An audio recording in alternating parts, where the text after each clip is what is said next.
Ladies and gentlemen, welcome back to the Closed Traffic Podcast. Our sincerest apologies for being a little bit late. We were having some technical difficulties, but we are here nonetheless. We have an exciting show for you all this morning.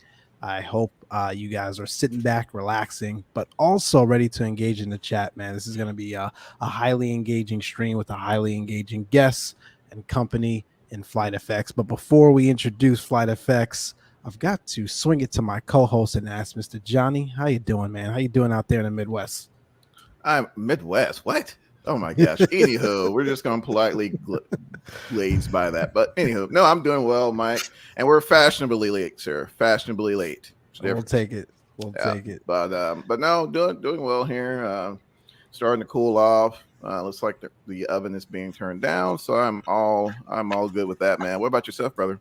Man, same here, man. After about 6 days of 110 degrees here in SoCal, it's finally cooled down. We've got a front that moved in, brought us some rain last night, so all is well, man. All is well. But let's jump right to it, ladies and gentlemen. We have Mr. Nick on from the FlightFx team. Nick, say hello to the people.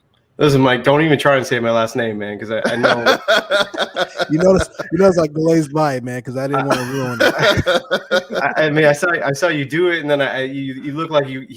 See, I'm used to it. Like people like look at my name, and they're like, "Oh, crap! I got to introduce this dude," and I forgot to figure out how the hell you say his last name. Steve, if I was a better host, I would have asked before the show started. Yeah, like the eyes go like, "Oh, wait, shoot! I just read it." No, I'm good. I'm good. Wait, were you taking offense to? Wait, Texas is no longer in the Midwest, I guess, huh? Yeah. What was that about? We seceded. Well, didn't you read that on the news? Like, we're always pulling some kind of shenanigans, right? We're trying to like secede or something or whatever from the like Midwest. Yeah, man, we're trying to create our own. The map moved, man. That's where you are, bro. Yeah, man. Yeah, we moved it, bro. Texas. But no, Johnny, man. I got a question for you, man. So talk to me. Like when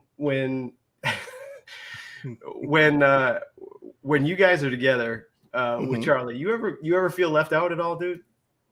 Like, because you know, man, like you're the only one who wasn't given a phonetic alphabet name. Yeah, that's true. Man, yeah, I've gotten used to it growing up. My name being very bland, and I don't have a middle name either, so it's even worse. It's like Johnny Green. So, very bland, very I did not know that about you. Really, no middle name. Yeah, man. You didn't know that? I'm just saying. You guys got a podcast called Closed Traffic. You're all into aviation. One guy's name is Mike. The other guy's name is Charlie, and then Johnny. Exactly. However, I have been entertaining the idea, Nick, of changing it to Tango. I don't know, man. Tango just rings for me, so I don't know. We'll see.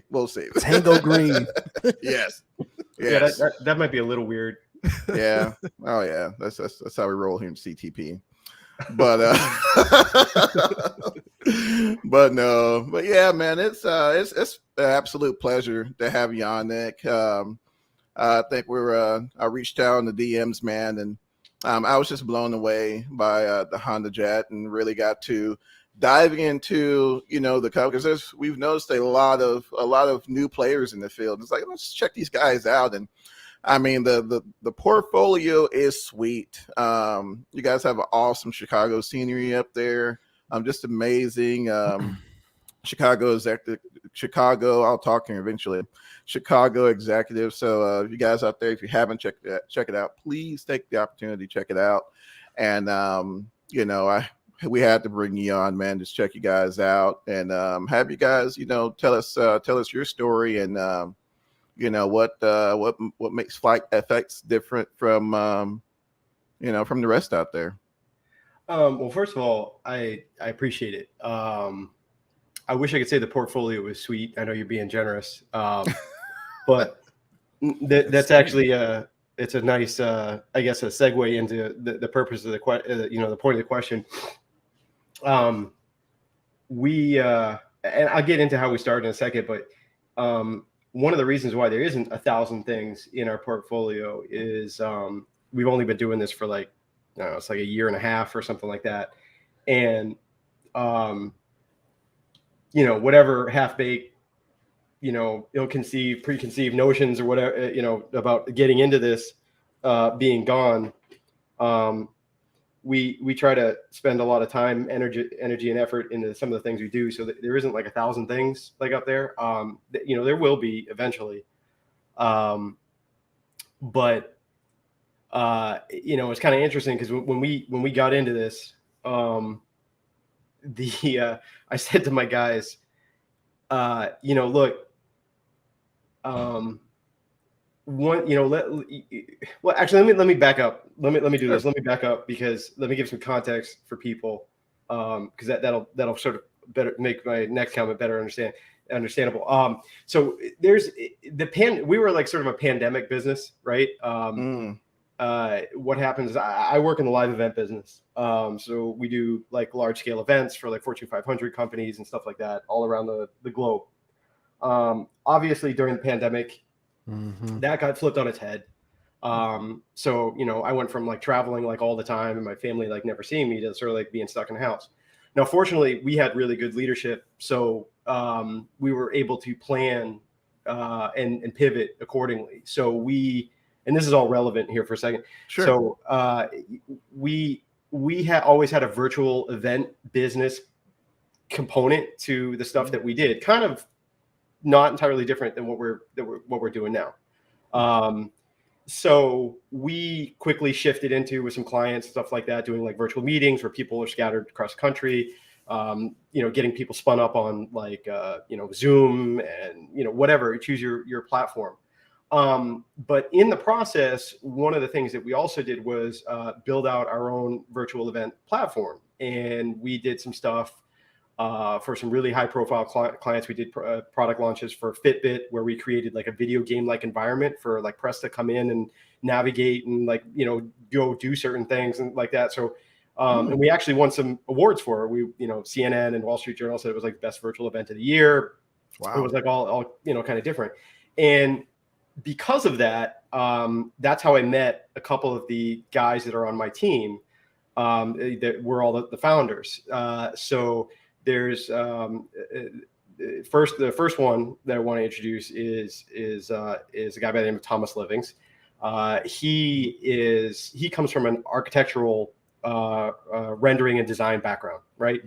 So He was an architect back in the day, and now his primary focus is he does like large scale like renderings for like giant real estate clients, right? So stuff like World Trade Center rebuild, Sands Casino Group, graduate hotels, like, for anybody who's from the United States, that it's in the Midwest, they have a lot of those, usually around colleges and stuff like that. So he does a lot of like, stuff that you would look at and not know what is like, you think it's a picture, it's not a picture, right? So him and his team, they come from that background. There's a couple of guys that CJ, Alex, Leo, and some of the guys from our Discord channel will be familiar with, some of those names that work under him. And then also part of what we were doing had a technology implementation side. And that's where Jordan and Peter come from on that side. And they do a lot of like high-end, large-scale, like tech build-outs and stuff like that, and technology solutions stuff for Fortune 500 companies and things like that. So we all came together in the pandemic to solve an entirely different thing, right? That had nothing to do with flight simulation. Interesting. So, now here's where I'm going to like lift the kimono a little bit and say, somewhere in our boredom, well, I mean, I shouldn't say boredom, like that was probably one of the busiest times in my life. I mean, I remember like, being up like 48 straight hours with like a live event, like, with a major client, and like we're adjusting videos. There's a guy running to a studio in California to like, upload some stuff like with seconds to spare. Looked like something out of a movie. I mean, it was a very, very stressful time, but it also had like periods of like where it would just drop off. And I remember, also this is right at the time when Microsoft Flight Simulator came out, right? So it was like mid-pandemic or whatever. And I remember just being on the phone with the guys, and I said, what would be a good idea, right? What we should do? Kind of like what's his phrase from Southwest is like sketching out the the plan for Southwest Airlines on the napkin. And right, because like and I vaguely, and I'm sure there's a lot of eyes are. I vaguely remember saying to my guys, this should be easy, right? Because we all kind of, come from this background where like this should be, like, come on, Tom, you should be able to like kick out, airports like left and right. And he like looked, he said, yeah, I can do this. Nobody thought much about the SDK or whatever, it being in its infancy and all of this kind of stuff. Exactly. So what happened was, we took a swing at our first airport, which was supposed to be Fort Lauderdale International. Like, we actually built out this whole, like, we're very organized. We run ourselves like as much as we can like a business. Sure. We don't take ourselves too seriously, but we run ourselves very much like a business. Sure. We have our Friday meetings. We have we have a legal team. We have all of these kinds of things that I don't think are usually typical to like a small group just starting out, right? No, not in this. No. This community. Yeah, so that's awesome. Should be. And it's just because we come from that background, right? So we put together. Jordan does his matrix thing, and he built this like sheet to kind of score different like places and stuff that we should do, and for various reasons, Fort Lauderdale International scored high. And we're like, yeah, like, let's do it. We took photos and, all this kind of went through this thing and stuff like that. We started doing it. And then, like a bad prom date, the SDK shows up and says, well, I'm not doing a couple of these things that you guys want to do. Because of course we picked like one of like 3 airports that has like a raised elevated runway. And the SDK is like, at that time, now you can do it, but at that time the SDK was like, piss off, right? We're not going to do this. So we were doing it. I mean, we were fine. We were making progress and all that kind of stuff. And at the end of the day, like a lot of it's done. But we were not ultimately satisfied with what we could do at the time. We didn't want to put out something that's bad. We didn't want to, like have holes in the runway or just like missing crap or just stuff like not performing correctly. And also knowing that, quickly getting humbled and realizing that, it's a learning experience. Sure. We said, all right, let's just shelve this. And let's bite off something a little bit more manageable. Obviously Chicago Executive, which is literally 2 miles from my house, became like a good option to say like, okay, let's learn on something. So Tom and I met each other, out there. And I think that was actually the first time we physically met each other. Oh, wow. Yeah, we were out there and we're taking pictures and I remember we were wandering around the construction site and there's like, on the side of the field, the guy's like asking us like, hey, what are you guys doing here? And we're like, taking photos for our architectural renderings. So, he's like, oh, okay, well, just, blah, blah, blah, whatever. So, that's how it started. And to kind of bring this conversation, full circle,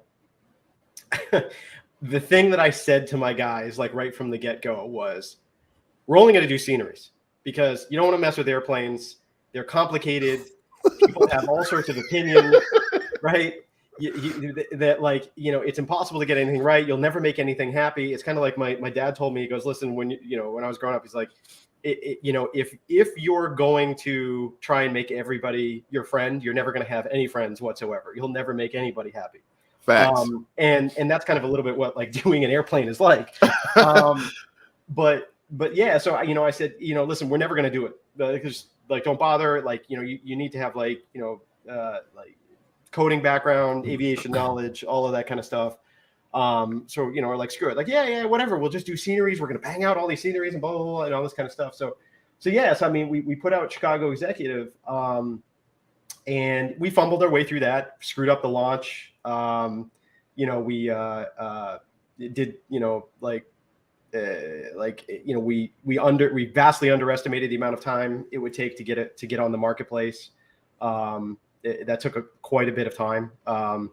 And we went to the third party stores. Lars from Contrails was great. He was one of the first people to reach out to us and said, hey, like, I've been following your stuff. I'm like, I don't know how, right? So like we had like no idea what we're doing, but I think a little bit of it came out of like are savvy for doing like press release and marketing and stuff like that. So he picked up on us early. He was really, really good to us. I'm extremely thankful of him. And then I think Ed from Orbix reached out to us right after that. Also, we, out of a sense of, I think initially it was like nostalgia and, being a longtime flight simulator, we reached out to flightsim.com because they've been around forever. I just wanted to do that just as a sense of like, I don't know, duty or whatever, if you will. Sure.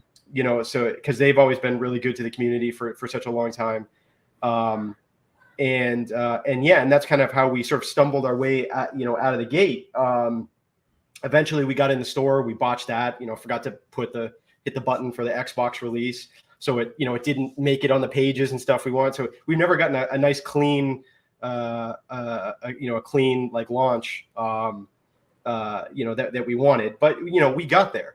So, we started picking, it's a long winding story here, but we started picking other projects and we said, okay, let's, we'll step up a little bit. Let's not bite off more than we could chew. We said, let's do DuPage. We actually got connected with the DuPage Airport Authority. And they were really excited. Like, hey, they gave us a private tour of the airport with a, little, lights and sirens thing. So it was great. We were able to take pictures of things that we wouldn't have been able to, like literally stand on the tarmac and, get frame shots. And we can have a conversation about people always offering to help to take pictures to build airports. That's a whole nother conversation, but you got to frame shots the right way so you can, your texture artist can do stuff with it. So, we started doing that, and here's where the story kind of becomes full circle is, so my real life boss, is also owns a company called Plane Masters, which is based in DuPage, which is how we got, DuPage's access. Plane Masters is a charter company, right? So he's into aviation. He's a pilot himself and all this kind of stuff. So, he hooked us up with that. So as we're making the rounds, we stop on Plane Masters and the door opens and inside is 2 Vision Jets, right? Sitting there amongst a bunch of other things. And, Tom and I are taking pictures because we want to model his hangar, right? Make sure it's good. And I looked at Tom. I said, "Well, Tom, if we were ever going to do an airplane, that's the one you want to. That's a good one to choose right there." And Tom, being Tom, started poking around, taking pictures, and in his British accent. "Oh, this is great. We have to do this." And he's like, and I'm like, "Tom, like it's one that we can model it, but see all that stuff in the dashboard, like that's a whole nother thing." So, we started poking our nose around a bit, and that's when we ran into to Luke from our team, who was at the time tinkering around with doing his own Vision Jet. And his strength was more coding and programming and stuff like that. And, he has a little bit of an aviation background. So I reached out and contacted him and just said, heck, hey, what are the chances that you want to get together on this? And he was like, sure, I'm in. We worked out a deal and it was sort of off to the races with that. And then the Discord channel was born. We made some press announcements. People started flooding in, picked up another member of our team, a brilliant kid who's about 14, 15 years old, who's our community manager on Discord, who's just an absolute, he's smarter than all of us put together. That kid's gonna make a lot of money when he gets older. And then from there, a lot of our, the community started coming in, and a lot of people started actually talking to us about a guy that was working on a project for a while, the Honda Jet.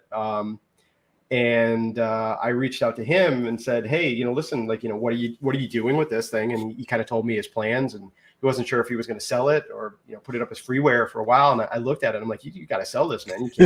You can't give this away. Sorry to everybody, and him and I, we sort of became like fast friends. He's, really, really good dude. And I'm hoping, I know he was supposed to be on here with us today. And I'm hoping that, that he might be able to join us here in a little bit. But we kind of just said to him like, hey, listen, part of our mission statement, is transparency, being open, honest, being different, trying to like not be closed off, trying to absorb more of the community and kind of get entrenched in the community. And we want to be able to help out other people, especially knowing that one of FlightFx's core strengths is our business acumen, right? Like our organization and stuff like that. And we're really good at like graphic design, obviously. But I think from an organizational structure, we were able to offer Marwan a lot of stuff that he didn't particularly want to deal with. And again, that's a whole nother conversation for up and coming developers is, it used to be, you could just sort of manage your you do your thing, like, right. Just be an artist, do your thing. But now you have to literally manage your brand. I mean, it's not much different than, these kids taking pictures themselves and, ending up on Instagram. You got to do the social media stuff. You got to do all of that stuff. You got to do the marketing. You have to do these things. You have to be good at doing it. You have to want to do it. You have to want to talk to people. And Marwan's, Marwan loves talking to people. That's not his. Marwan is the nicest guy you will ever meet in this community at times 100. And he's just a unapologetically kind to everybody. He's the last person you would ever want to steal something from or take something from. He just gives off that personality where you just want to help him. And he's built up a legion of fans and followers. And that aligned with how we thought, which is, hey, we want to help other people. We want to help other developers with whatever we can at the moment. Hopefully we'll be more helpful to them at a later time. But it just all kind of lined up, and we worked on it behind the scenes, and then we did a very coordinated rollover with media. And again, Akil was instrumental. Our community manager was instrumental in getting that all done for us and organized, and moving everything over. And it was seamless. The people came over. Our people were sort of prepared to sort of welcome them, and everybody kind of meshed well. And I've been really, really happy. I think the thing I'm most proud of is not even necessarily our product. It's just that the community that we've built in our Discord community is, and you're never going to be perfect on it, but it's genuinely very, very helpful to each other. We have guys that, that a lot of them came, some of them came over with Marwan, some of them existed, some of them came over since, who we've labeled as trusted advisors, just so people can at least figure out who it is that's sort of answering their questions.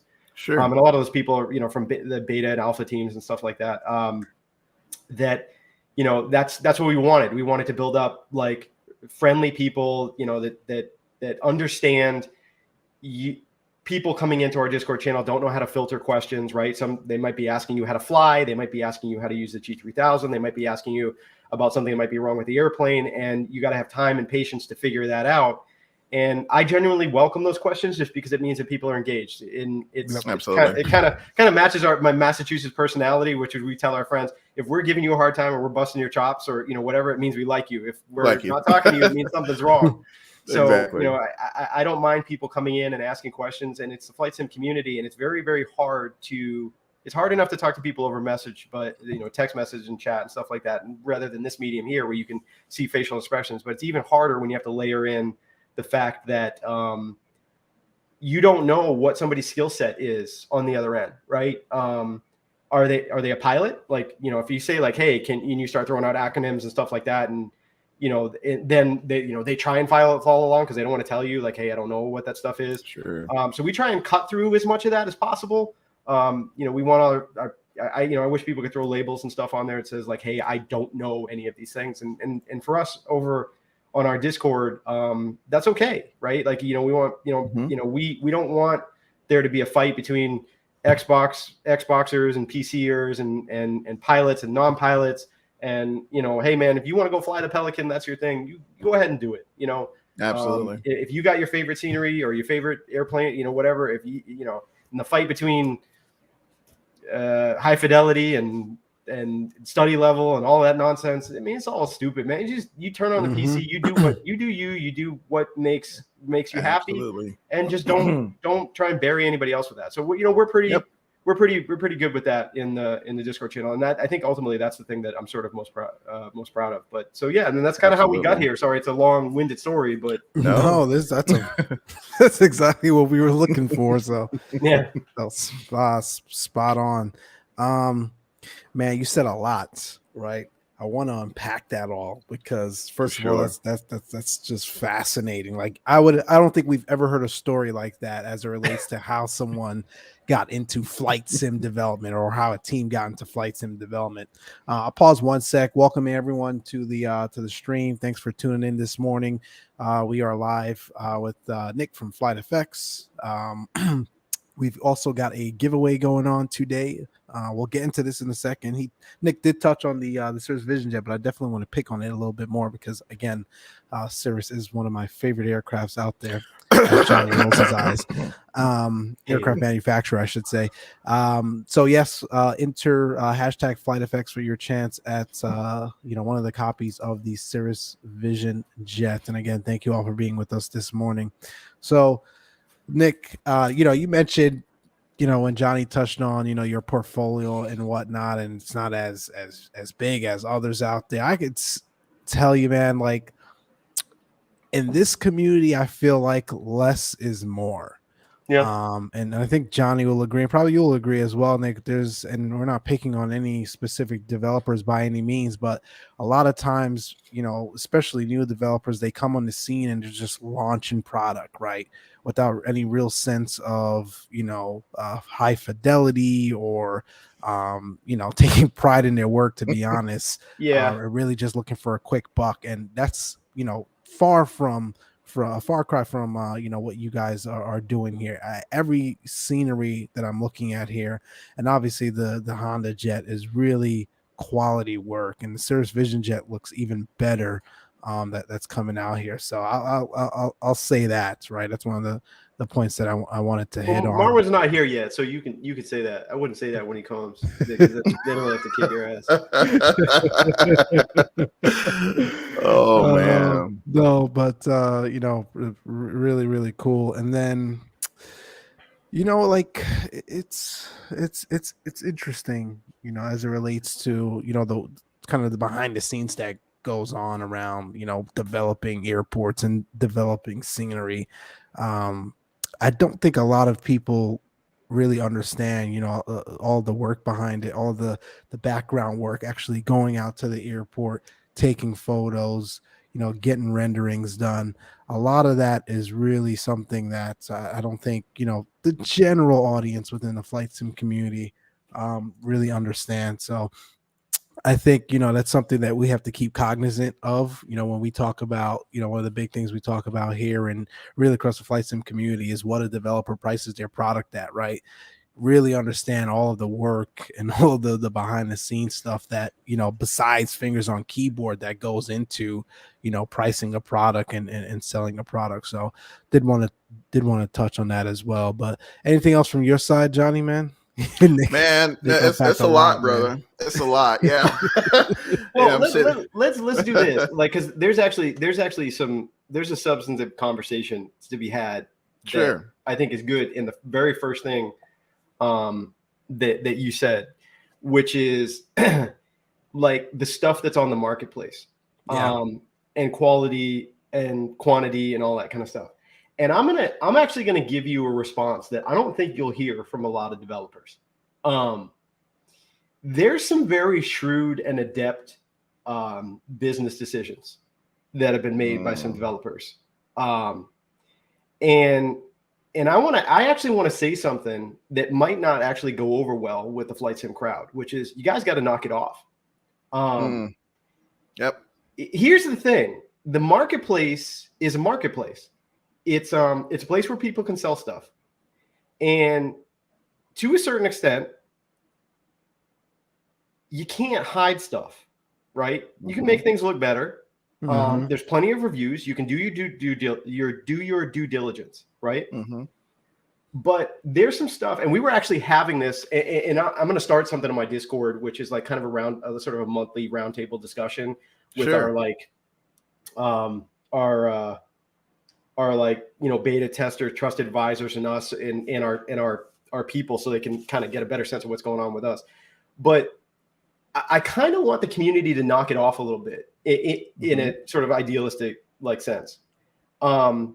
We have certain levels of standards, right, at FlightFx, right, that we want to do things a certain way, and that's on us, and that only has to do with us, and that doesn't have to do anything to do with anybody else. But we live in this culture where we're obsessed with, you know, like what's the best, right, and categorizing things and naming things, and I see some of the most ridiculous. Excuse me, I don't know how PC we're allowed to be on like this podcast. Oh no, yeah. Some of the most ridiculous shit come across me like Facebook feeds, man. Right? like you know, I saw something came across my Facebook feed the other day where it was like, you know, this team would beat every blah blah blah blah blah, and it was like Shaquille O'Neal, Bill Russell, Michael Jordan, LeBron James, Kobe, whatever. And I'm looking at it, I'm like, you don't think, you think, right? Of course. But, you know, none of these people were playing at the same time. And like, none of this makes sense. And we create all of these like sort of like false, like comparatives, right? That need to happen. Sure. And where I'm getting at is like the marketplace is the marketplace, right? And it's not, as long as somebody doesn't come on there and go, this is what this thing does, and it doesn't do any of it, then it's on you. You bought it, right? You bought it. And if you bought it because you wanted to try it out, fine, you tried it out. And usually the stuff that's not any good, or it's not like high quality or anything, is usually priced accordingly, right? Yeah, sure. And there's some people that don't, but again, you can do your due diligence and you can figure this out. So actually what I'm doing right now is defending some of the people in the marketplace that maybe don't put out stuff that's considered to be high quality. But you know what? The people that are complaining, the people that are talking about this, we're in an echo chamber, right? Yep. I mean, look where we are right now. We're not on national television. We're on a podcast that's dedicated to a niche part of society that's a niche inside of that, right?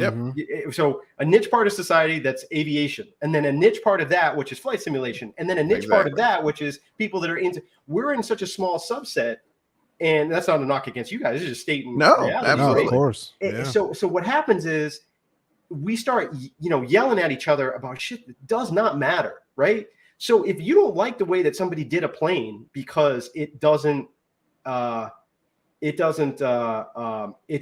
like every bell and whistle like PMDG does, right? And they got their own problems, and we got our own problems, right? Sure. Right? But you got to understand.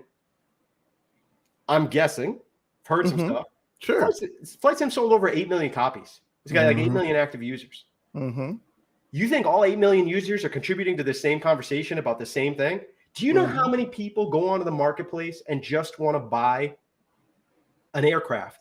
They don't care. I'm not going to name names. They don't care what cockpit it has, right? They don't care. They just want to feel like they're kind of sort of being a pilot, and they're kind of sort of flying from JFK to LAX, and they're in something that looks like whatever, and that's their thing. And you know what? It's okay.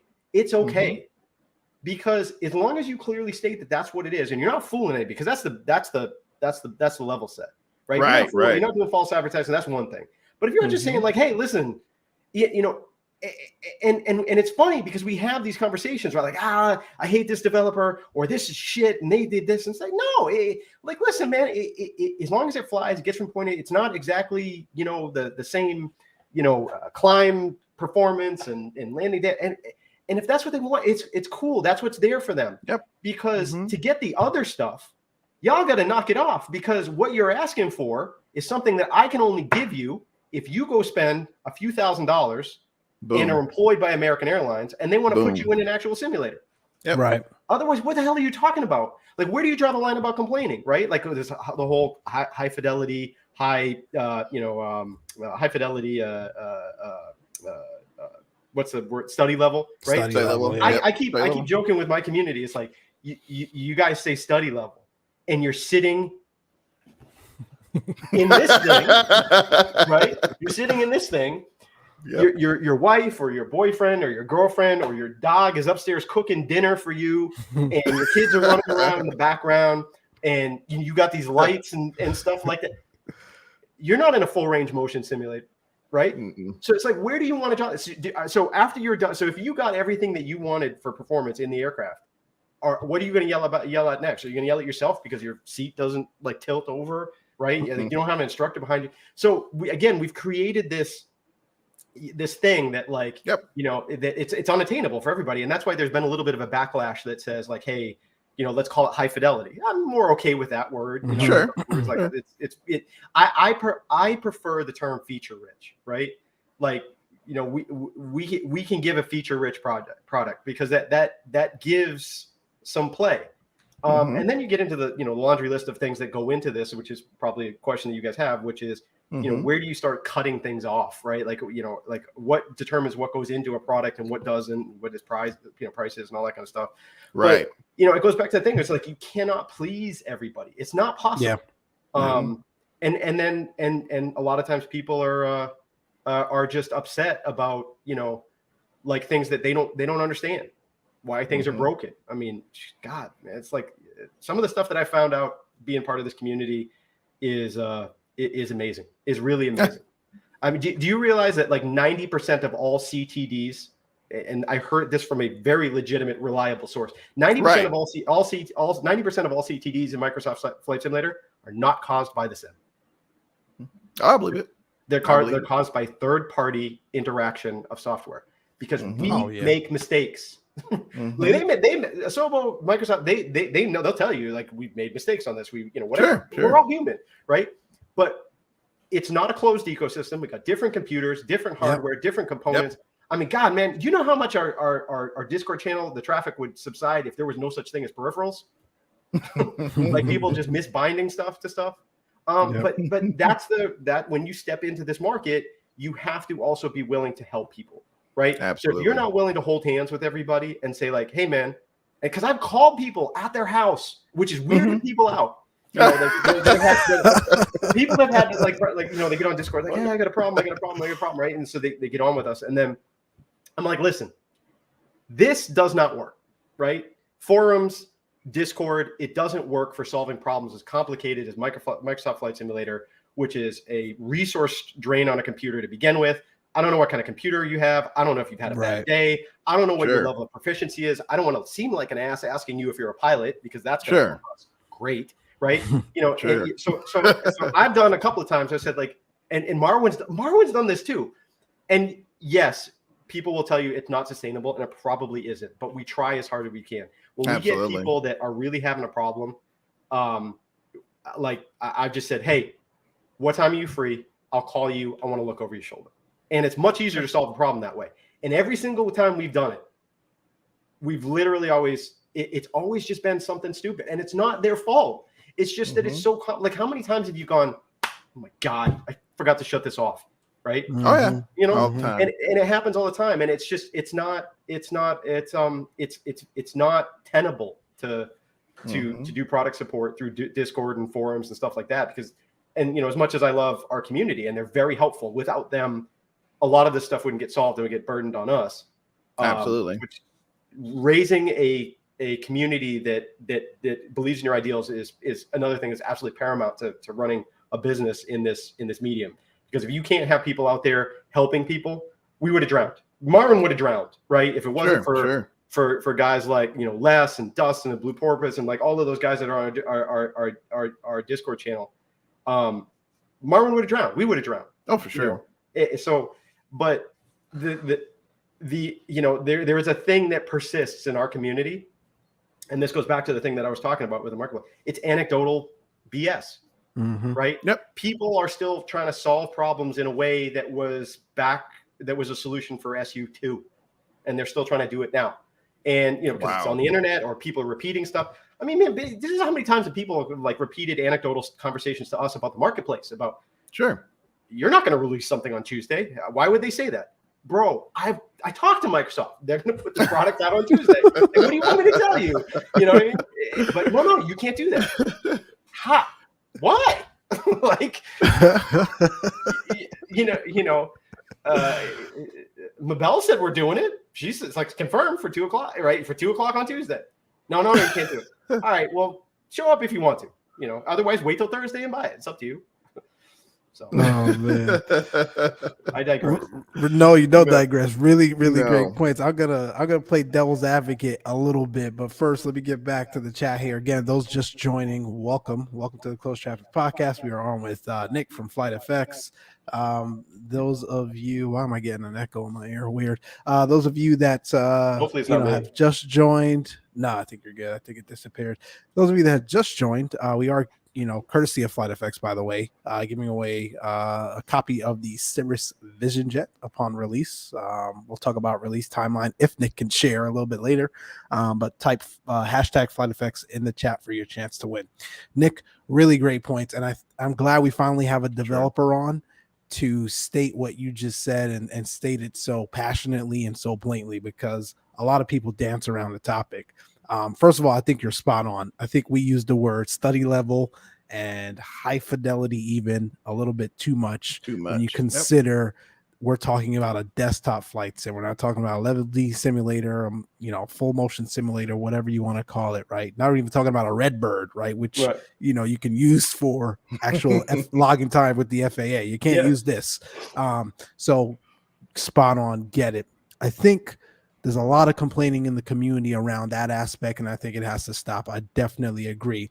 I think where there's some frustration, and not everyone does it like you all, and I think you're right to a degree. It's not probably sustainable as you guys continue to grow, but where there's some frustration is developers not owning up to an issue with their product.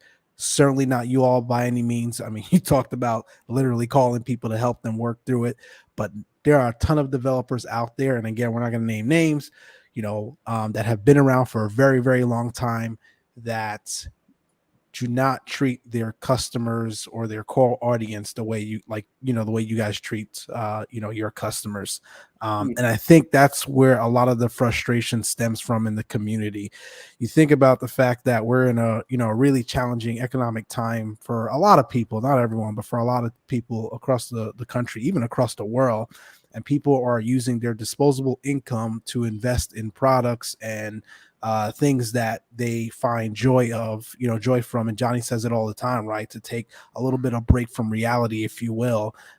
And they go to install it and it doesn't work or it doesn't perform as described. And I think that's the frustration that a lot of people have. So I think that there's two parts of it for sure. To your point, right? There's a lot of things that are going on in the back end.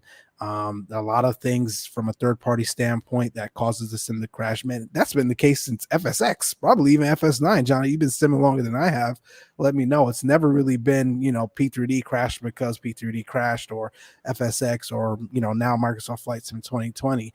You've got all these things going on in the background with all these different products and people with different hardware setup.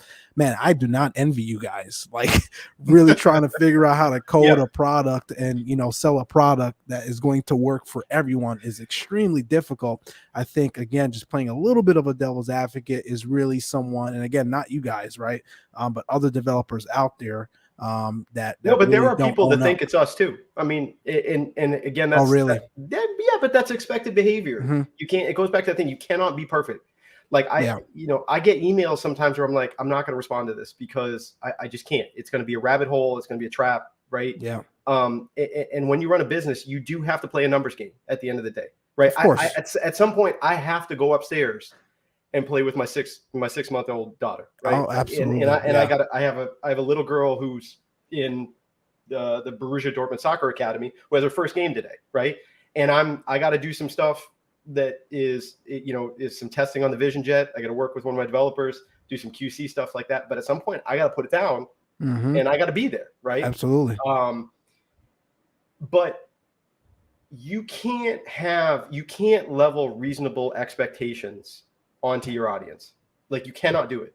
You have to prepare for you have to set unreasonable expectations, right? You have to assume unreasonable expectations because your audience is too diverse. I mean, let's just do this, right? Mm-hmm. Why are people hitting me up at 3 a.m. for stuff? Because they live on the other side of the globe, right? So right from the get-go, you can't fix everything. Like, and I'm sort of using that as a sort of an example of like right from the get-go, everybody's not on a level playing field, right? I mean, we've had people that, and I love them, and some of them are our best like commenters in Discord, that have said like, man, you woke me up with this ping in the middle of the night. I'm like, dude, it's 3 o'clock in the afternoon where I am, right? You're in that that thing. But to kind of, and I might need you to sort of re-guide me through the question, because there was a couple of things I want to talk about, is in defense and kind of speaking, and I'm not saying it's right? If there's no attempt at help, that's not a good thing. That's not sustainable. And there's an evolution of business that happens, right? Trying to think of a really, for those of us in the United States, Sears, right? There's an evolution of business. Can't find a Sears anymore. Nope. Why? Didn't evolve, right? This goes back to what we were talking about before.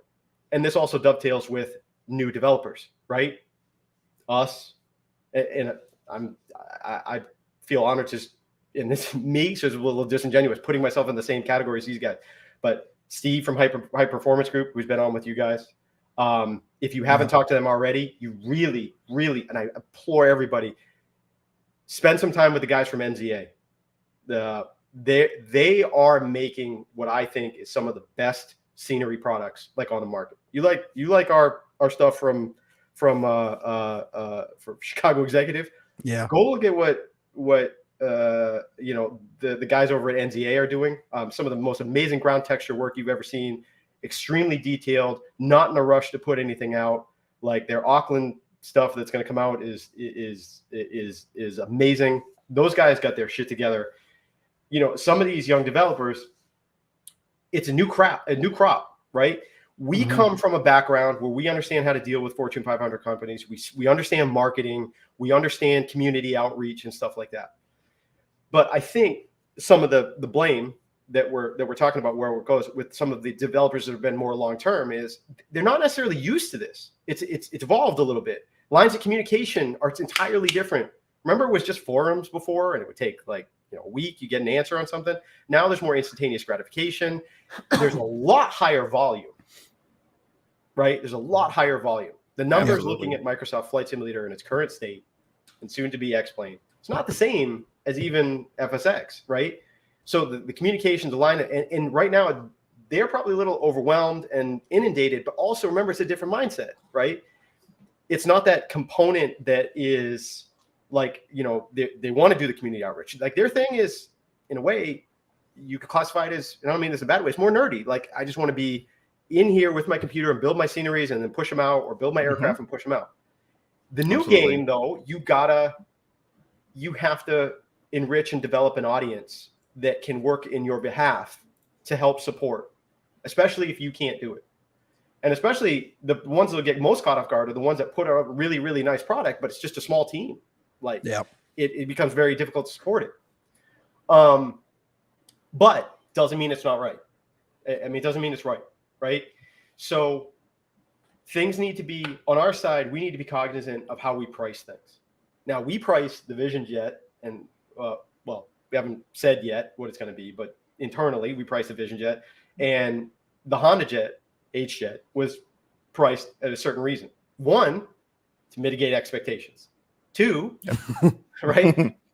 Two, to also mitigate the amount of complaints, right? Yeah. Knowing the state that the G3000 in, knowing that the G3000 was now going to get dumped on an Xbox crowd that had never seen it before. I mean, think about the amount of people that opened up the H-Jet and just said, holy crap.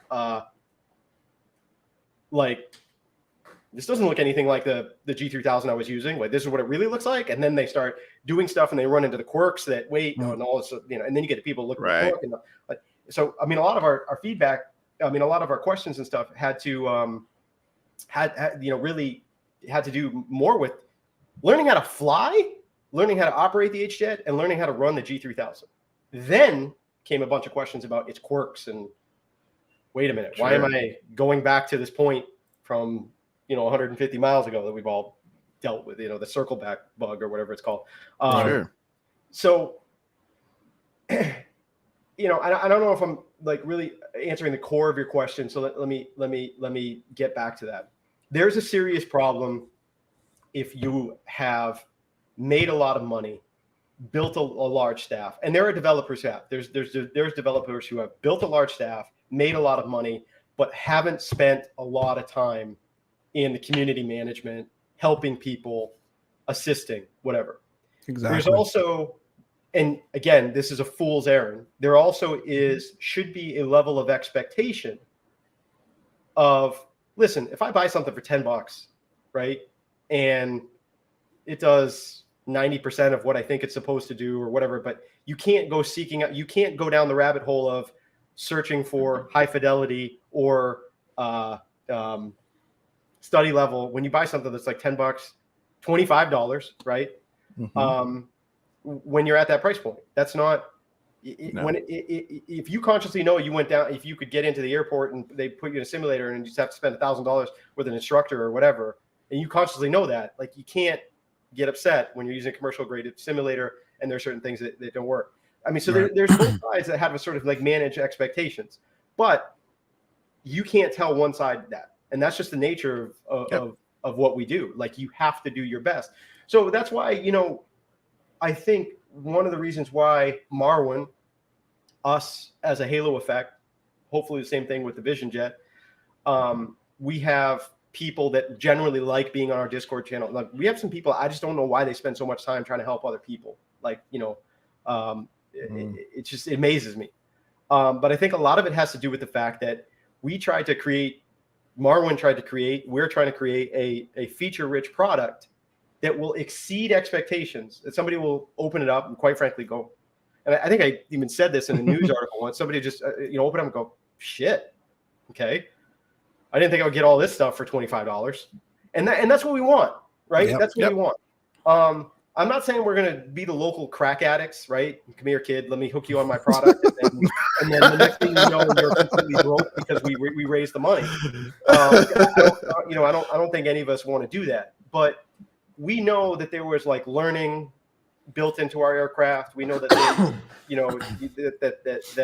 that take a lot of time, right? We know that, and that's why part of our strategy as a company was to take that into consideration when pricing, because, you know, if I price something over $30, I'm going to get $30 problems, right? I'm going to get $40 problems. Sure. If I price something under $25, I'm going to get under $25 problems.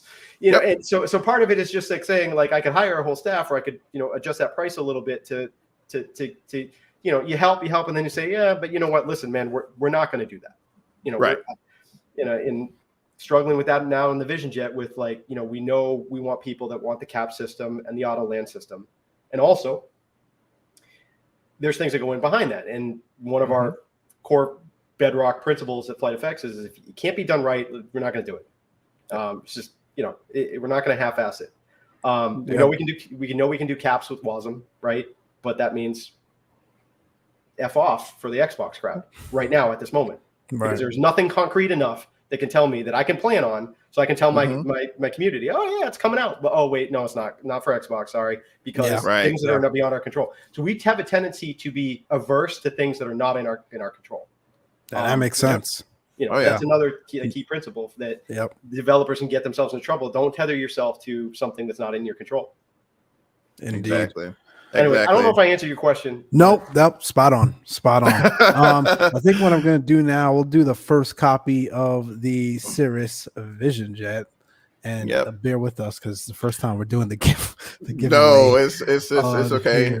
It's okay, but while you're doing that, Mike, I do want to touch on a point that I've said I've said numerous times. You know, us as consumers, we do have to be mindful of, you know, our expectations. And I've said this 100 times. You can't go and purchase a $30 product, but expect, you know, this quote unquote study level performance. And you see it after every drop. And I've been dealing with the industry for, you know, well over 10 years. And somebody's going to post something in the forum saying, hey, this doesn't do a DME arc, you know, like, you know, like seriously, like you see that. And it's like, come on, guys, you know, we're not dealing, you know, with any sort of Redbird simulator. We're not dealing with level D, any of that, you know, it's a product in my opinion, initially designed for entertainment purposes. It's there to entertain you. If you can get a close approximation and it can get you from point A to point B, in my opinion, for that price point, it's a win. I mean, point blank, but to Nick's point, you can't, no matter what you do, I don't care if, even some higher end developers, I say higher end in terms of price point, they can't please everybody. So like, what do you, exactly. I mean, what do you expect? And truth be told, you could put a lot of folks in a level D simulator, and then they'll have something to complain about. They'll start talking about the visuals. Exactly. I mean, the visuals. Or you can take it another way: is you can put a lot of people in a level D simulator, and not going to get the damn plane off the ground. No. I mean, half the features that are built in these quote unquote study level simulations, no one ever uses, like the offset, on offset feature on the Boeing FMC. How many folks use that, Mike? I'm waiting. I mean, offset on the McDo and Airbus. How many people use that? So I mean, I don't know, Nick. Like it's man, you hit the nail right on the head, my friend. I think, personally, I know you mentioned, you're being humble as far as your portfolio, but I love how, you're up front and you set the expectation. Oh, and looks, we have a winner. Someone shut up. Who's the winner, Mike? No, keep going, man. That's fun. Tim Ackerman. Not sure which one of the streams you are in, but definitely please say something in the chat so we know you're here. If not, we'll have to run it again. Tim Ackerman, are you there? Yep. And see a kid named Kenny. Welcome. Study level is the worst buzz phrase in the flight sim community, and I will be on board with you to agree. And then, unfortunately, it's been like that for quite some time. And again, sometimes we got to be careful what we ask for. Nick, to your point as well. I mean, they'll get study level and they can't get the thing off the ground, and they're immediately going to support for help. So, I mean, how do you win? Yeah, and you can't. And it just goes back to what I was saying before. Is like, well, actually, I don't even know if I said this, but it's like we're not building our products for everybody. If we built them for everybody, we'd fail. Because if we built something that was quote unquote study level,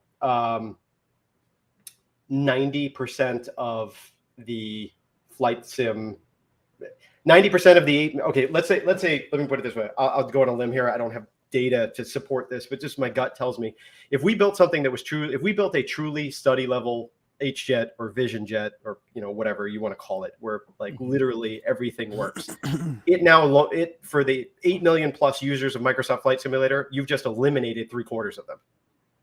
They're not pilots, right? There's so many people that want to, go whatever. So you got to find this soft spot, this medium. And also there's a development cost, right? So sure. This goes back to the conversation that we were having. It's like, there's some people that you think that don't put out good product, or like really rich product. And I want to be very careful about not getting into anything that I'm not supposed to get into, but they're also some of the most financially successful, like, people in the marketplace. Yep. I mean, I can tell you this because it's from our own data. You can extrapolate sales, which is another thing. Hey, this kind of bothers me about the community, is that nobody wants to talk about their sales numbers. I really don't get it. I don't get it, right? Like, I really, really don't get it. Like, nobody wants to say like, hey, we sold X amount of aircraft, right? What? Yep. Because people are going to know how much money you made? No, because they don't know what your expenses are, right? Right. I mean, I could try and guess, but I think it's comical because nobody in the flight sim community wants to do it, but yet Apple has no problem releasing an earnings report. Exactly. Oh, yeah. Ford has no problem telling you how many F-150s they sold, or Mercedes-Benz, whatever. So it's weird. People don't want to do it, but we found, I think it's somewhere between 5 and 10%, which is, by the way, is typical for what I think we've all been told. Anybody who's went to college and done statistics or, whatever, sure. your the amount of respondents you have is usually something like 10% of, whatever. But yeah, so if you look this, and I'm going to send a whole bunch of your followers right now into the marketplace to like kind of figure this out. But if you look at the amount of reviews something has, I think it's like somewhere between 5 to 10% of their total sales. Their total sales, right? Oh. So now run everybody into the marketplace to see if you can figure out what the best selling like aircraft is in there, and your jaw's going to fall on the floor. So wow, so and you'd be surprised. Wow, there's some stuff in there that's sold a lot. That's sold a lot, and it's not the stuff that's high fidelity. It's not. And that should be step number one for the community to orient their thinking, if that's even possible, to reorient their thinking about how a developer has to look at some stuff, because at the end of the day, we can't do it for free, right? Yeah. I mean, unless you have income coming from other places. So you have to make decisions on that, and you have to pull the plug on certain things. It just depends on where the money's coming from, right? So it's different if you're going to do something for the mothership. Then they're going to give you a certain set of tasks, and they're going to say, hey, you got to do this and this and this and this, and then that's where your bread is getting buttered. Right. If it's coming from the audience, your bread is getting buttered somewhere else. We were. I'll give you an example. Sure. I was on last night with Luke, right, and we were on with one of our Vision Jet owner pilots, owner operators, and we're killing ourselves in climb charts, just trying to get something that's remotely close, right? And the way the sim works is like, with the stuff that's related to climb performance, you end up perfect here, you're not perfect somewhere else, and you sort of chase your tail, and you're trying to find this happy medium. And had a conversation with a couple of developers about this, and you can either like go into a coding rabbit hole to make it perfect, which adds months and stuff like that, right? Or you can say, hey, this is close, right? This is roughly close. We're within a few hundred feet, of climb or whatever, the speed. Then you got to figure out whether or not the manual is conservative or not, right? Because my estimated gas mileage for my Suburban says one thing, and what I actually get is something entirely different. Absolutely. And you're talking about something that really the pilot that's on the phone with you is the only person who's really going to know this. 99% of people that fly the aircraft are going to be like, this is great, right? Yep. And and then we had, when we released, some of our initial alphas, like a lot of the feedback was like, oh, we want to do this with the sounds. We got to fix this texturing thing. We got to fix this door thing, like whatever. But actuality, at the end of the day, that's more important. Nobody's going to want to hear this, but that's more important. Making sure the textures are perfect, the sounds are better, that like quality of life stuff for the marketplace is more important than performance of the aircraft. And I know everybody hates to hear that. Doesn't mean that we're not trying to do a good job on the performance of the aircraft. I know everybody hates to hear that, but that is the actual reality, because who's your audience? I was going to say, right? It's your core audience. Right. Yep. Yeah. Yep. So your vocal minority will complain if like, hey, it's supposed to cruise at 311 knots and I can't get past 309. Sorry. If I fix that, now you're going to climb at 5,000 feet per minute down to 2,000 feet. So it's, unless I get into a coding rabbit hole to straighten some of that stuff out, which just means longer times. So you have to make these like balanced decisions to get to, a place that at the end of the day, you're just trying to please as many people as you can. You're just a guy with a boat and everybody's drowning, and you'll take as many people as you want. But the second you start getting people that want to complain about how the seats are, that's when you have to make a judgment call about who you're picking up out of the water. Exactly. That's an awesome wow. analogy. Well said. Wow. Well said. No, I mean, you're 100% right, Nick. Again, us as consumers, I don't think, we don't really, think about from a holistic perspective what all is entailed in making these decisions, or what decisions are being made. So I appreciate you for, giving us a little behind the scenes look on, the tough choices that, that you guys have to make on a day-to-day basis. And I get it. I'm, me being a real world pilot. When I purchase something off the marketplace, I ain't gonna lie, man. Hey, Mike, what's the first thing I mentioned when I load up an airplane? Man, this thing looks gorgeous, right? It's that curb appeal, right? To be honest with you. And I mean, as long as, when I depart and I'm not getting just something just absolutely blatantly ridiculous. wrong. Exactly, and because I mean I've never been the Vision Jet nor Ace Jet, so I can't tell you if the climb performance is on spot on or not, right?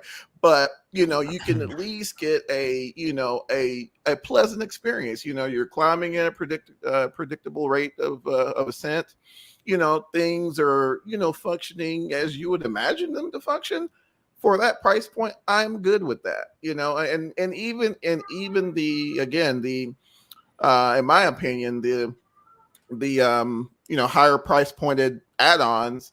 I mean, heck, if the thing's off, a few hundred feet, or if the 99% of us aren't going to know the difference anyway, right? And you're a pilot, and you wouldn't even know. The only people that would know. And this is funny. There's another good analogy here that I've told my guys, and everybody's sort of like gotten a big chuckle out of this. Let me segue into this. You're a pilot, right? Admittedly, so you've never been in a Vision Jet, never stepped foot in a Honda Jet, I'm imagining as well, right? Yep. You got no idea how fast it climbs. No idea. You got no idea how fast the longitude climbs, unless you go look in a book and then you're like, it's so, way. Right. So your reference point is, as a pilot, this is a lot of fun to fly. This is a pleasing experience. And as developers, really, that's the target. Is we want people to come out and say, it's a lot of fun to fly. And I'll never be able to. I know, and we love him dearly, right? A guy on our Discord channel. He's the owner operator that I was talking about earlier. Sure. He goes by the name of Risk Future Stretch, whatever he's changed it, to. Very knowledgeable, very intelligent, very, very well-spoken guy that has helped us immensely. I know I'm not going to be able to please him. It's not possible. It is not possible. There are certain things that the sim cannot do that we would have to fake, or, just pressure-related stuff, climate performance stuff, fuel burn stuff. It's never going to be exact. And I know it's like having a kid that you're going to disappoint at some point, right? And that's just the truth of the matter. But at the end of the day, I need to make you guys happy as people that are have piloting experience, and just say, man, this is a lot of fun to fly. This is a lot of fun to fly. I get enjoyment out of this. The Vision Jet, right from its get-go, was always supposed to be an aircraft that lets you. It exists in two worlds in the sim. It exists in an IFR and a VFR world, right? It lets you go to places in the sim, which is why I love the Vision Jet so much, because people are going to find that it's going to be the easiest to fly aircraft, easiest to fly jet they've ever had. It's just a Tesla with wings. It's minimalist cockpit. All the time. There's like 16 buttons in it. You can to start the aircraft, turn knob, push button. That's it. That's what starting is. Everything is all fully automated. And it's automated on a level that's even more simplified than the Honda Jet is, because the Honda Jet's automation actually causes confusion. It's more innate pilot like automation. This is just this is just like trying to pull somebody out of a VFR aircraft and give them a jet experience. This will be the easiest to fly aircraft, I think, for so many sim community members. But the thing that I get a lot of pleasure out of is that knowing, because we all like to play fantasy, is that knowing that these people are going to be able to go visit Mountain Air in North Carolina and fly in these like little airports and stuff, and go to places that they can't go to when they're flying these large corporate jets and whatever. Now you can go to these things that don't even have their first letter country letter in the ICAO code. So so it's going to be a fun experience, I think, for those people. But the thing that I was going to say is the easiest that nothing highlights that original thing more than the fact of building a military jet, right? Right. Military jets sell well on the marketplace. You can look at the numbers, it backs it up, right? I mean, you can look at the reviews, it backs it up. The funny thing about the military building military aircraft is nobody's going to tell you you're wrong. Wow. No one's going to tell you you're wrong, and the people that are going to tell you you're wrong can't tell you you're wrong unless it's something more vintage or whatever. Right. But if I go in and I build it, and I'm not knocking the products, but I'm saying that the truth, the reality is, if I go in and I build the F-35 or the Raptor, or things like that, who the hell is going to tell you it doesn't climb like that, right? Yeah. Who's going to tell you it doesn't perform like that, like within reason, right? For sure, it's not flying backwards, but it's like who's going to tell you like, well, you're off by a full G on the turn, you're off by 1,000 feet on climb. Who's going to tell you that? Everybody's going to buy it. Exactly. Everybody's going to buy it, and they're going to be like, "Oh, this is fun to fly." Yep. Right, and that's kind of more of what the whole experience is supposed to be. Nope. Spot on, my friend. Spot on. Yeah, that was my initial impression. I mean, first, the thing's gorgeous, and then, it was a pleasure to fly. I flew the thing, the other day, and but again, I think the category of aircraft, with the Ace Jet and the Vision Jet, in my opinion, I think it's that category has been underserved in the industry, and it gives you that flexibility, right? To your point, Nick. I mean, if I want to hit Mountain Air, boom, I can hit Mountain Air. If I want to send the thing to freaking LaGuardia, I mean, have fun with that, but yeah, you can do it. I mean, you have that flexibility, which is nice. And, because there's a lot of times I really don't have the patience, or, I just come home from work, I got my 2-year-old, he's on my lap. I'm trying to send something that's simple, fun to fly, and enjoyable experience. And, again, in my opinion, I think you guys' product hits all the points for sure, for me at least. Indeed. For me. Thank you. Man, this has been fun, guys. Last chance to win the last copy of the Cirrus Vision Jet. I've got 4 entries right now, 5 now. Get them in there, guys. Hashtag Vision Jet in the chat as we get ready to wrap this up, courtesy of Nick and the crew over at FlightFx. Nick, dare I say, or dare I ask, timeline on the Vision Jet that you can legally say right now, a time frame? What are you guys thinking? Well, legal isn't much of the way into it, because I'm not going to sue myself.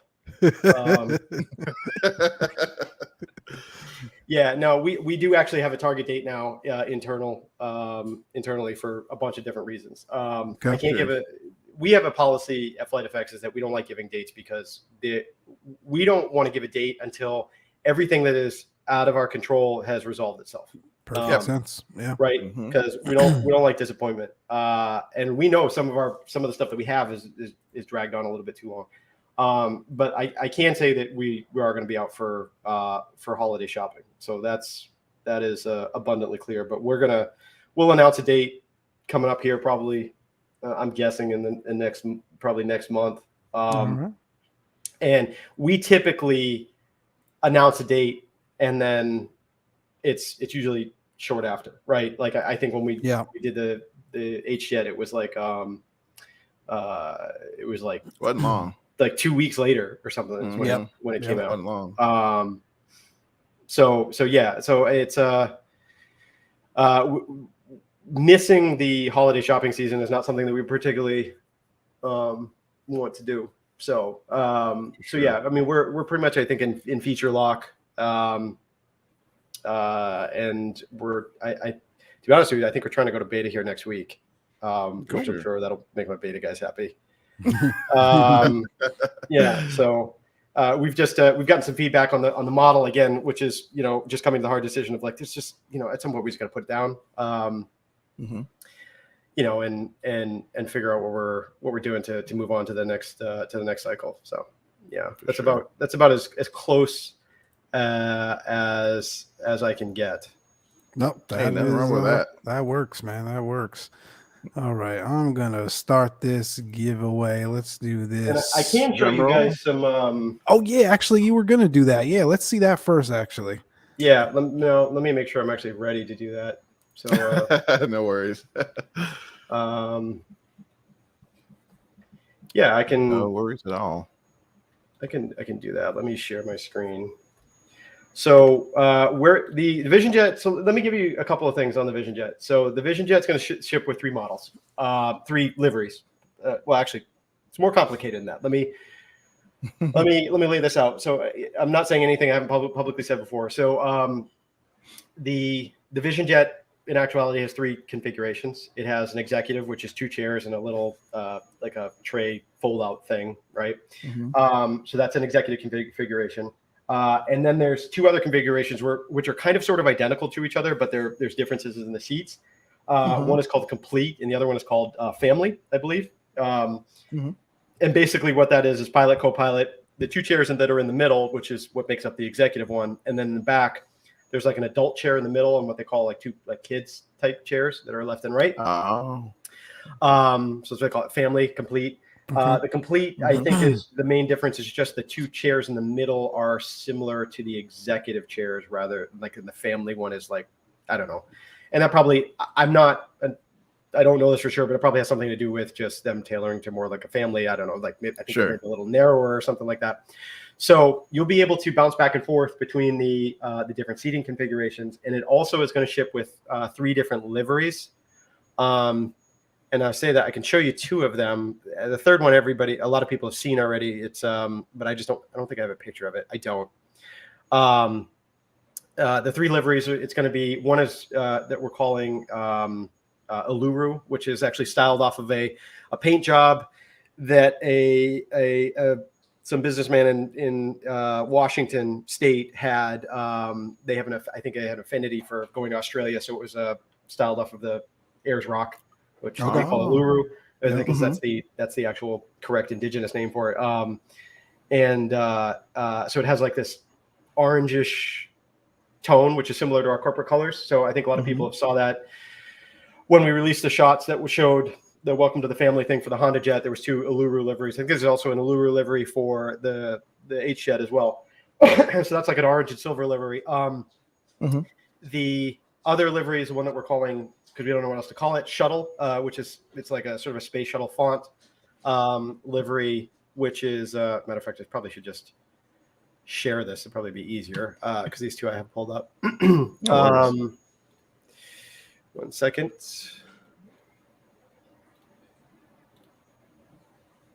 So, yeah.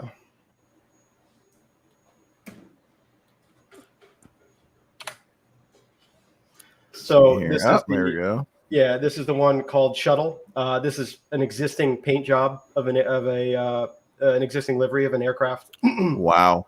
Man, look at that thing. That is, that the Vision Jet's actually painted in. Somebody decided to kind of put all this stuff, on it, just calling out its different sort of features and whatnot. This one has since been, for any of you that see like little texture alignment issues and stuff, this has all sort of been rectified since the photo's been taken, and it's a little too dirty too, which is something that we're gonna clean up. And then also there's also been some other changes here that now sits a little lower on the gear. It was sitting too high. Some other stuff. But yeah, so this is the interior of what the cockpit pretty much currently looks like at the moment. There's been some cleanup and some textures and geometry and stuff like that. But we put a lot of time and effort in here. It will have a dynamic registration on it. So when you change the registration, you'll see it both in the airworthiness certificate that's inside the aircraft. That's really cool. Real cool. You will see it on your chocks as well. So it'll have like custom chocks. This has been cleaned up. Like this is some old texturing and stuff like that. So you will have an iPad for your static integrations, like and we'll talk about that in a quick second. You'll only have a Hobbs tracker. The other one doesn't make sense in a sim. Serves no purpose. You're not changing your engine out. Outside the window, some night shots. I wish there was a way to reduce glare, but there isn't. at least that I In know of. 2020, yeah. Mm-hmm. So yeah. So this is the shuttle livery. So this is one of the ones that it'll ship with. Wow. The other livery is coming up here at the end. Yeah, some in-flight shots. Jeez. Oh man, that is too cool. Yeah, Oh, this is awesome. it does photograph well. It does, man. Yes, she does. Jeez. And Cirrus for the win. it will have the courtesy lighting that is sort of synonymous with the. Yeah. And I'm gonna tell you right now, this goes back to one of the things we were talking about earlier. I'm expecting a bunch of, hey, this is broken feedback on this. The lighting system is a little funky in real life. It's a taxi light, landing light situation. They're the same button. Taxi light shuts off. It changes to wigwag once it's after it takes off. So you just sort of leave the taxi light, landing lights on for the entire flight. Once the gear goes up, it goes to wigwag. The courtesy lighting system is tapped into a button that nobody will ever be able to find. That is located down here. There it is, right there. Wow. Right. Oh wow. Your courtesy lights will shut off after 15 seconds once the door closes. So yeah, I'm sure we'll get a lot of complaints about things not working, but that's it's to be expected. People learning how to use the aircraft. Let me just jump back to where I was. So yeah, it'll have the undercarriage courtesy lighting. I tried to do some sort of faked enhancements to make the light look more real with some backwards glow lighting set up on the aircraft to to mimic some reflectivity. You will have statics, like I said. There will be a cover with a customized registration. Oh, that's neat. That'll go up on it. So that's dynamic. You can't quite see it, but your registration will show up in the chocks as well. One of the other things that we're working on right now is that it will have 3 pre-configured luggage weight and balance setups. So if you want to simulate like you're taking your kids to Disneyland, there will be a family vacation trip package, which has a predetermined weight that'll be in the cargo, along with the appropriate bags that you would see for such a trip. So I think there's like a set of black Samsonite luggage for your family vacation trip. There will also be what we call like a golf outing package, where you'll see some, and I have these in my Slack channel someplace. I could probably pull them up for you, but you'll see a golf bag in there, whatever, as well as like a duffel bag, and then there'll be a snowboarding package. So if you're taking the planes up to the mountains, you're going into the Swiss Alps, or you're going into Aspen, or whatever, you will see like a snowboard in there and some other gear and whatever. And then once you plug that in on your iPad, it'll automatically configure the weight and balance for what we assumed like all that stuff would weigh, so you don't have to mess around with it. I'm sure that will also screw up a lot of people that will use there you go. There's the thing. That will use like weight and balance third party stuff, but I guess we'll cross that bridge when we get there. Really proud of a lot of the detail work that my guys did, specifically with the landing gear. I think it came out really nice. More statics. Sure. You'll have all your remove before flight stuff. This can all be controlled on the iPad. This is the other livery. Wow. This is the one we're calling Raven. So this is the third. You have Uluru, Shuttle, and this is Raven. I think Raven photographs really well, especially in the snowy mountains of Alaska. This is also based off of a real world livery as well. Bat jet, man. Yeah. Some of our guys have called it the Batwing. Yeah. So yeah, it looks good. Wow, that's awesome. There you go. It's currently sitting here in Telluride. So, man, that livery looks sweet. Clean. Telluride would probably be my first trip, actually. Call it, Mike. Yeah, that's nice. And That's I can, cool. let's see. If I had Luke here, I'd probably run through this quicker because he doesn't have some of the stuff's not mapped in yet. Wow. I forget how he does it. So I'm not the coder of the group, but let's see here. Can roam around a little bit. So the lights, the cup holders all have lights in them. This is the current executive package, right? So there's your thing in the middle. The complete and the family package. This goes away, and then you'll have a row of seats that are back here on the floor. Oh. The TV will work. And let me quantify that. The TV is, I don't know what we're going to put on. It's not going to be anything that sucks up people's bandwidth and stuff. But Sure. Right. You'll be able to open it, and something funny will probably be on there. We still got some like texture and stuff, clean up and stuff to do, but we're pretty much getting there. The iPad is down in here. It's not animated at the moment. It'll pop up right about in this area. Like I said, to turn the aircraft on and off, it's easy. It's just this and that, and that's what. Holy cow! I didn't even know that. That's what kills it. So, yeah.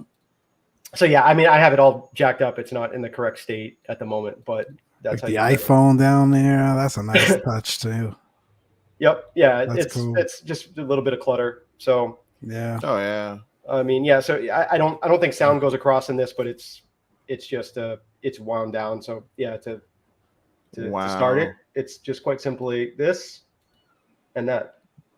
And unreal. Oh, I hear it. Yeah. So we recorded sounds with an actual Vision Jet. We're working on cleaning them up now. Sure. So it'll sound a lot like what you're used to. Right now, there's some quirks in the sound and stuff that they'll probably come across for you guys. Wow. So we'll spool up. It's going to have custom. All your engine readouts are there. All your custom synoptics and stuff are done. I'm wandering into dangerous territory here.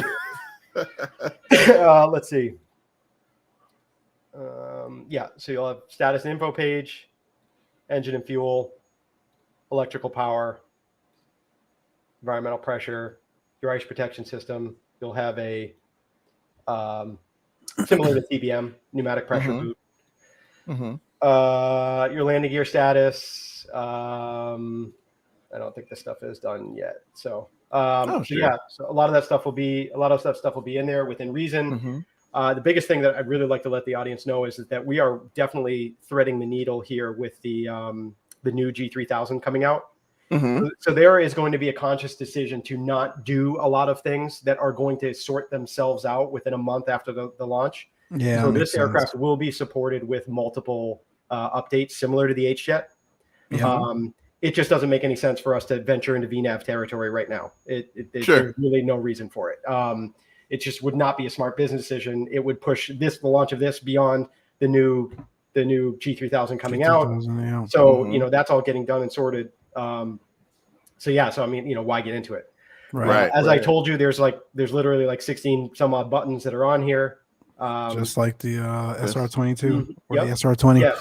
SR22 pilots will find a lot of similarities between the two aircraft. So this is matter of fact, this is what Cirrus likes to step a lot of people up into.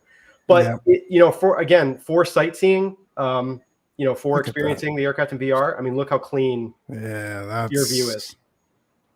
There's a lot to like about this aircraft in terms of like experiencing the sim. This will, this is there.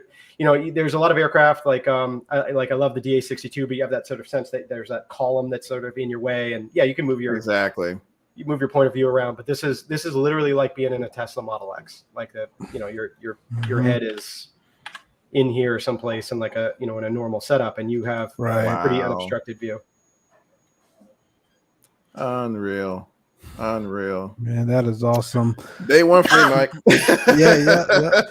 Appreciate you walking us through that, Nick. Let me go ahead and run this giveaway for the audience as we we wind it down here. Yeah, guys, the any stuttering that you see is certainly not within the sim. It's the screen share through the StreamYard tool that we're showing here. So don't be alarmed. I see a comment in there about stuttering.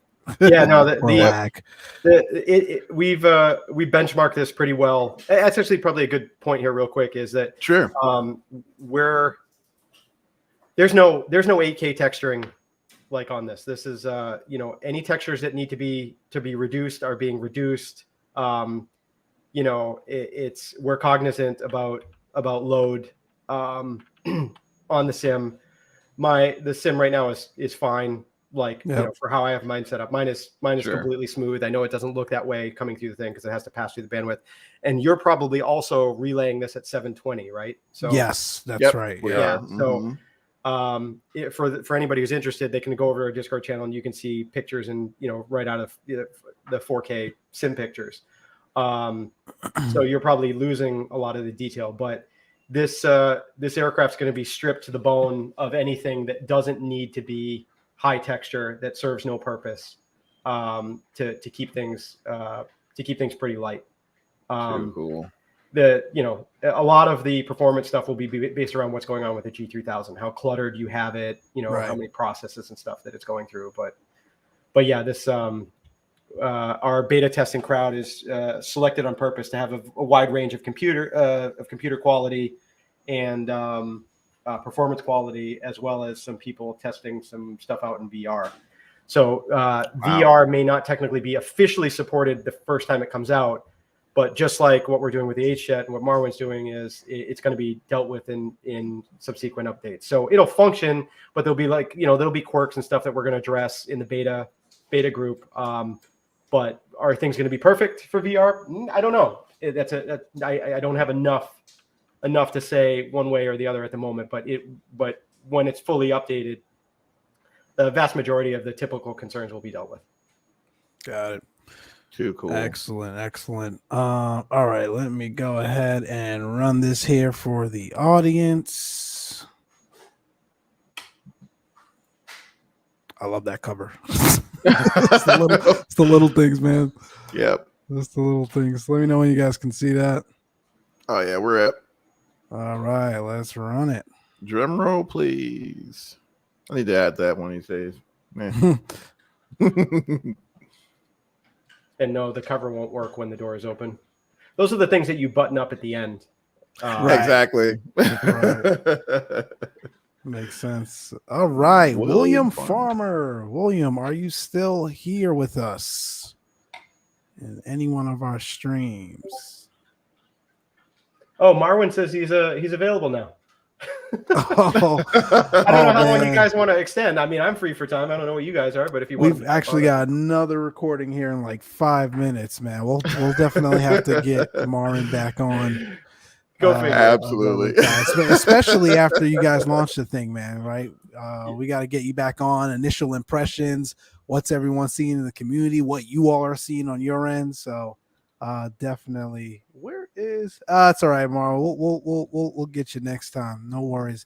Where is William? I don't see you here.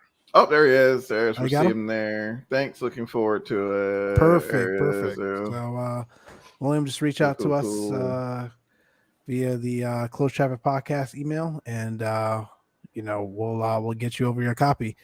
Cool. Man, this was this was phenomenal. This was absolutely phenomenal. Nick, great context, great background about the company, awesome vision, no pun intended, around how you guys approach flight simulation. We didn't even get into some of the other stuff, like what we're doing next and all that kind of stuff. So we'll have to come back. We'll definitely bring you guys back, man. That's sure. A teaser. That's how we make sure everyone comes back.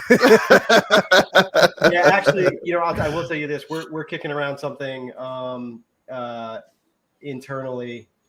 We're staring at a couple of things internally. Yeah. But one of the things that we're staring at, I personally think, if we do it, we pull the trigger on it, is iconic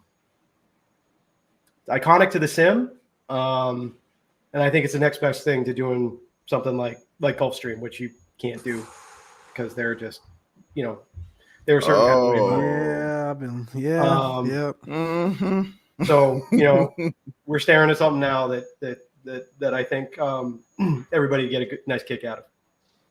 Man, Wow. you mentioned Gulfstream, man. You got my ears. Yeah, exactly. Well, not Gulfstream. right. But I mean, Not Gulfstream, but right. if you like Anything to in go that high and fast. category. Yeah, Yep. if you like to go high and fast, then Oh yeah. yeah. Look at the speculation. I can't call it. Learjet. Yeah. PC-24, bruh.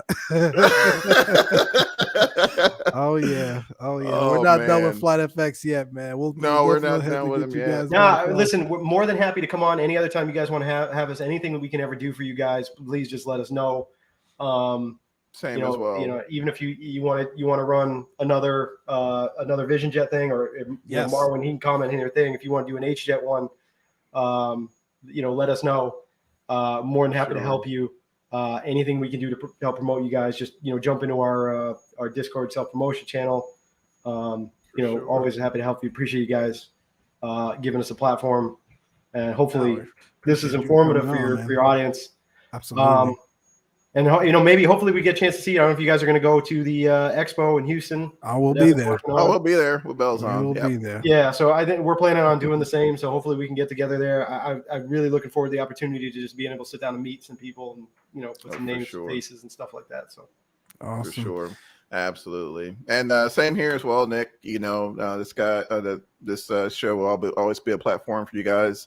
So, if there's anything we can do for you as well, please feel free to reach out. I'm sure Mike has the same sentiments as well. So absolutely. Yeah, Johnny, think about going to like golf or Foxtrot or something. Yeah, I had some second thoughts during the show, Nick. Yeah, man, I'm thinking Foxtrot has a little bit better. Foxtrot green. Yeah, for Foxtrot, I think Foxtrot suits you a little better than Tango. Exactly. Hey, just put it in as your middle name, right? There you go. Exactly. Foxtrot green. I love it. Hey, Mike, man, you're gonna be up with Mike and Charlie on a podcast like this. You got to have some sort of phonetic name. In there. I know, right, man? Start working on the paperwork today. All right, dude. All right, audience, we're gonna count us out here, man. Again, we appreciate each and every one of you for joining. Until next time, keep the blue side up. We'll see ya.